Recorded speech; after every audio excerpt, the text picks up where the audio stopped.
Bismillahirrahmanirrahim. Assalamualaikum warahmatullahi wabarakatuh. Pada pertemuan yang lalu telah kita pelajari mengenai masa awal kemerdekaan. Nah, selanjutnya yang kedua adalah masa Orde Lama. Terjadi pada tahun 1959 sampai tahun 1966. Periode ini dikenal sebagai periode demokrasi terpimpin. Demokrasi terpimpin merupakan sebuah sistem demokrasi yang seluruh keputusan dan pemikiran dalam pemerintahan negara berpusat pada pemimpin negara. Nah, pemimpin negara saat itu adalah Presiden Soekarno. Demokrasi terpimpin dicetuskan oleh Presiden Soekarno karena banyaknya gerakan separatis yang menyebabkan ketidakstabilan negara. Tersendatnya pembangunan ekonomi karena sering terjadinya pergantian kabinet, sehingga program pembangunan yang dirancang oleh kabinet tidak berjalan secara utuh, serta badan konstituante yang gagal menjalankan tugasnya untuk menyusun undang-undang dasar. Oleh karena itu, Presiden Soekarno mengeluarkan dekret presiden pada tanggal 5 Juli tahun 1959. Walaupun konstitusi negara sudah kembali pada UUD tahun 1945, namun pelaksanaannya masih terdapat penyimpangan terhadap UUD tahun 1945. Nah, di sini terdapat beberapa penyimpangan terhadap Pancasila dan UUD tahun 1945. Di antaranya, yang pertama, Presiden Soekarno ditetapkan sebagai presiden seumur hidup, yang menyebabkan kekuasaan presiden semakin besar dan tidak terbatas. Kemudian yang kedua adalah presiden mengeluarkan penetapan presiden. Kemudian yang ketiga adalah presiden membentuk MPRS yang anggota-anggotanya terdiri atas anggota DPR, utusan daerah, serta utusan golongan yang semuanya diangkat serta diberhentikan oleh presiden.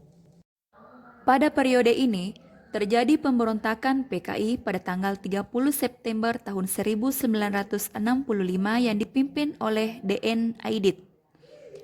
Tujuan daripada pemberontakan ini adalah menjadikan negara Indonesia sebagai negara komunis yang berkiblat ke negara Uni Soviet, serta mengganti Pancasila dengan paham komunis.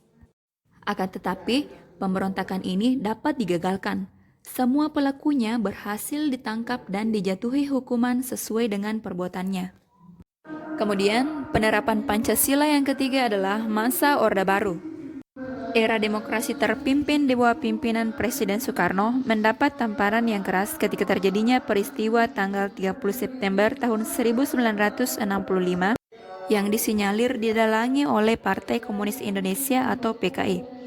Pemberontakan PKI tersebut membawa akibat yang teramat fatal bagi partai itu sendiri, yaitu dibubarkannya PKI dengan seluruh organisasi di bawah naungannya dan dinyatakan sebagai organisasi terlarang di Indonesia. Begitu juga dengan Presiden Soekarno yang berkedudukan sebagai pimpinan besar revolusi dan Panglima Angkatan Perang Indonesia. Secara pasti, sedikit demi sedikit kekuasaannya berkurang, bahkan lengser dari jabatannya sebagai presiden.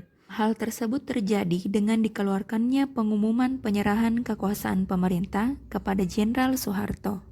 Perpindahan kekuasaan ini dikukuhkan oleh MPRS dalam sidang istimewanya tanggal 7 Maret tahun 1967, yakni mencabut kekuasaan pemerintah dari Presiden Soekarno dan mengangkat Soeharto sebagai pejabat presiden hingga dilaksanakannya pemilu.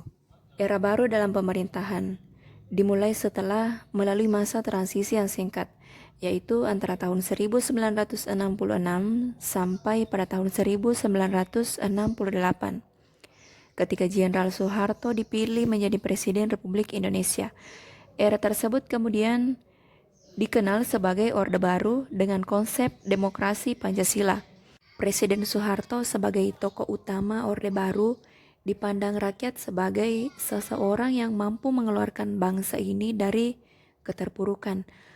Hal ini dikarenakan beliau berhasil membubarkan PKI, yang ketika itu dijadikan musuh utama negeri ini. Selain itu, beliau juga berhasil menciptakan stabilitas keamanan dalam negeri pasca pemberontakan PKI dalam waktu yang relatif singkat. Itulah beberapa alasan yang menjadi dasar kepercayaan rakyat terhadap pemerintahan Orde Baru di bawah pimpinan Presiden Soeharto. Pada masa pemerintahan Orde Baru, pembangunan nasional dapat dilaksanakan secara bertahap dan berkesinambungan melalui rencana pembangunan 5 tahun dan program pembangunan yang tertuang di dalam garis-garis besar haluan negara atau GBHN. Hal tersebut menjadikan pembangunan nasional tumbuh dengan pesat di segala bidang kehidupan. Nah, sekarang yang terakhir adalah masa reformasi yang terjadi pada tahun 1998 sampai sekarang. Pada masa reformasi, penerapan Pancasila sebagai dasar negara terus menghadapi berbagai tantangan. Penerapan Pancasila tidak lagi dihadapkan pada ancaman pemberontakan-pemberontakan yang ingin mengganti Pancasila dengan ideologi lain, akan tetapi lebih dihadapkan pada kondisi kehidupan masyarakat yang diwarnai oleh kehidupan yang serba bebas. Kebebasan yang mewarnai kehidupan masyarakat Indonesia saat ini meliputi berbagai macam bentuk, mulai dari kebebasan berbicara, kebebasan berorganisasi, kebebasan berekspresi, dan sebagainya. Nah, dari sinilah terdapat beberapa hal negatif yang timbul sebagai akibat penerapan konsep kebebasan yang tanpa batas, seperti munculnya pergaulan bebas, pola komunikasi yang tidak beretika, peredaran narkoba dan minuman keras, aksi anarkisme, serta vandalisme, sehingga memicu terjadinya perpecahan dan penurunan moral. Kemudian, tantangan lain dalam penerapan Pancasila di era reformasi adalah menurunnya rasa persatuan dan kesatuan di antara sesama warga bangsa saat ini. Hal ini ditandai dengan adanya konflik di beberapa daerah, tawuran antar pelajar, serta tindak kekerasan yang dijadikan sebagai alat untuk menyelesaikan permasalahan.